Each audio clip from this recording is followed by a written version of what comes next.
Hey guys, welcome to Instant Film Friday, where today I'll be doing an in-depth review of the Instax Mini 90. Now this happens to be my favorite camera in my collection, so much so that I actually bought both versions. So as you can see, it comes in a brown, and then it also comes in a black.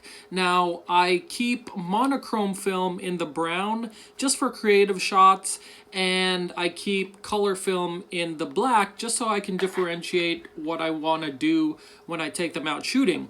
Now, this takes the Polaroid PIC 300 film or the Instax Mini film, and yeah, it's just super simple. You hit the latch at the top. I'm not going to do that because it will ruin my film. The hinge opens the door and then you insert your film. I'm not going to go too in depth into that because I have a video that you can check out where I show you how to put film into this. But you can also see here that this little compartment, which I will open, holds the rechargeable lithium ion battery. Now they say you can get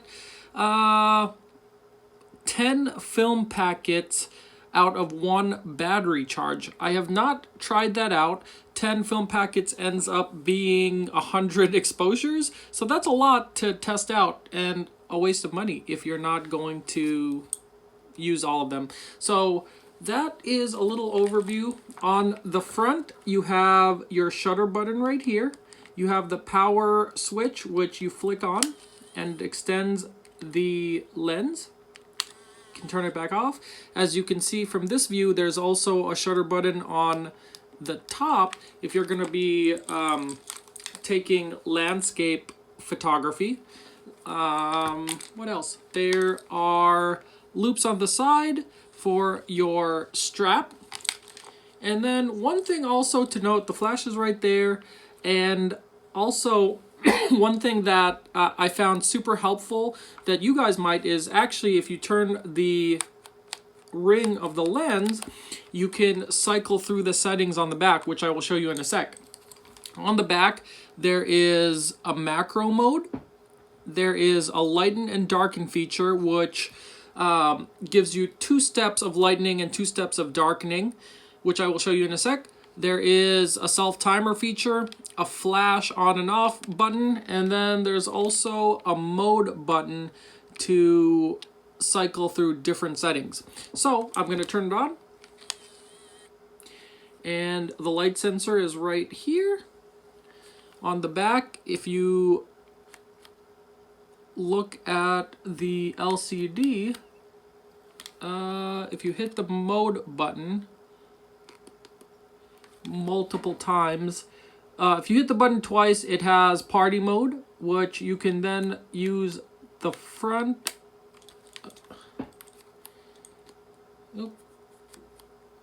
Yeah, so if you hit the mode button and it starts blinking, you can use the front to cycle through the settings. So that's what I'm going to do right now. There's the party mode. There is a little picture of a kid, which ends up you can use that for like high speed activity. It increases the shutter speed. There is the landscape mode, which changes the focal length, so it'll take landscape photography pretty well. There is a double exposure mode, which lets you take double exposure. So the way that works is you hit the shutter button, it takes a picture but it doesn't eject it, and then you hit it again. Then there is, what is this? Oh, there's the bulb mode, which turns off the flash.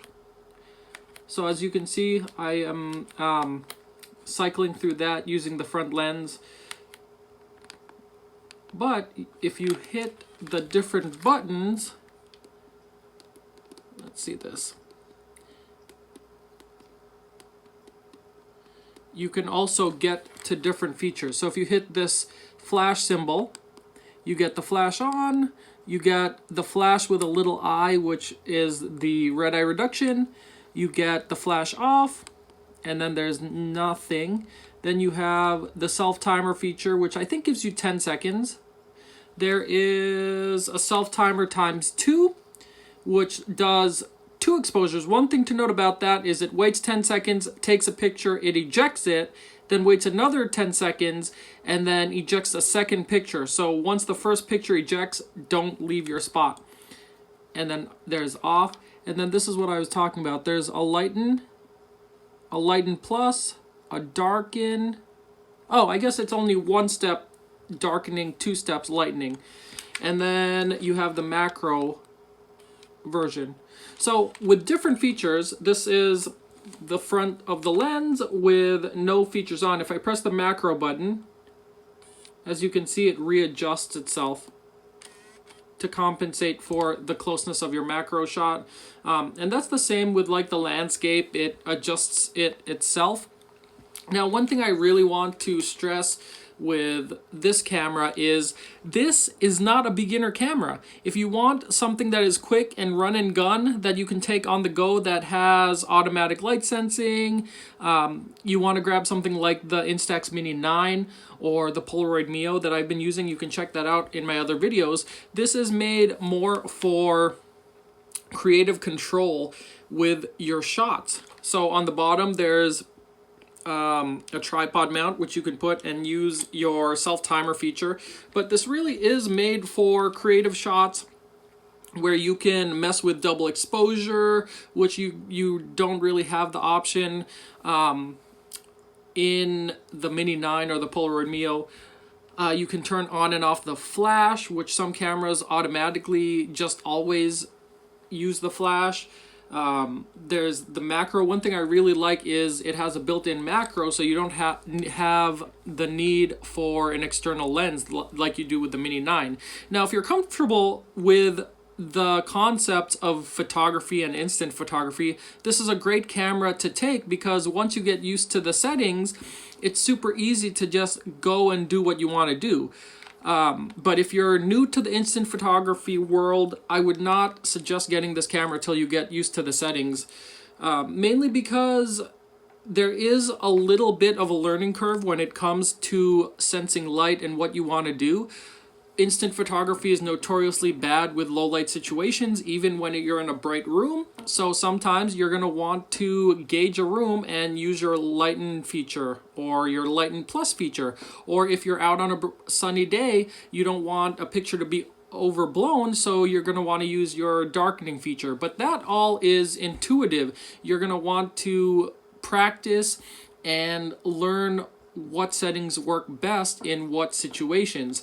But if that doesn't intimidate you and you want a really good camera that has a lot of features that you will want to use, this is definitely a great camera to get into. Now, you can get these on sale for $100-ish bucks, but they range from 120 to 150, so it's not cheap.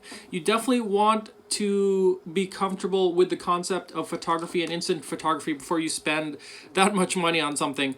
As you can see, the front has a viewfinder, so you can center your shot. So there's that. But overall, this is a really great camera and it has treated me well. I really, really like it. I've only had to charge it about maybe 3 or 4 times. I don't use it all that often. I've actually been using my Instax Mini 9, which you can check out in some of my other videos, mainly because when you're out with friends, you don't want to mess with all these different settings. Now, I am also a justice of the peace, so I do weddings, and this camera is actually one that I take to weddings to take pictures of the bridal shower, of the bridal party, the groomsmen, and they make good gifts. And one of the reasons for that is because you do get more creative control. That is a plus, and also it looks more professional than something like the Mini 9. But I do just want to stress that while this is a great camera, if you're a beginner, it might not be something you want to look into. But if you want a camera that you can grow into being a beginner, this is not bad. You're just going to have to realize that it's going to take some learning, some practice to get used to the settings. So there you go. That's my in-depth review of the Instax Mini 90. Definitely a great camera. I have 2 of them, as you can see, and it's super trusty. Yeah, get out there, have some fun. As always, live life instantly. Thank you so much, and I'll talk to you next week. Bye.